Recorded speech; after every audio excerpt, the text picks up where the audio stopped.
എസെക്കിയേലിൻ്റെ പുസ്തകം 20-ാം അധ്യായം 20-ാം തിരുവചനം.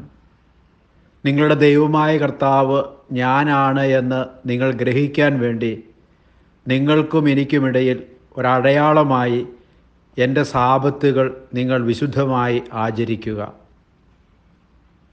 കാരുണ്യവാനായ കർത്താവെ, അങ്ങയെ അറിഞ്ഞ് ആരാധിക്കുവാനും സാബത്ത് ദിവസം വിശുദ്ധിയോടെ ആചരിക്കുവാനുമുള്ള കൃപ ഞങ്ങൾക്ക് നൽകണമേ.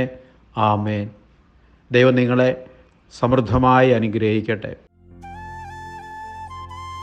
നമ്മുടെ കർത്താവ് ഈശോ മിശിഹായുടെ കൃപയും പിതാവായ ദൈവത്തിൻ്റെ സ്നേഹവും പരിശുദ്ധാത്മാവിൻ്റെ സഹവാസവും നാം എല്ലാവരോടും കൂടി ഉണ്ടായിരിക്കട്ടെ, ഇപ്പോഴും എപ്പോഴും എന്നേക്കും. ആമേൻ.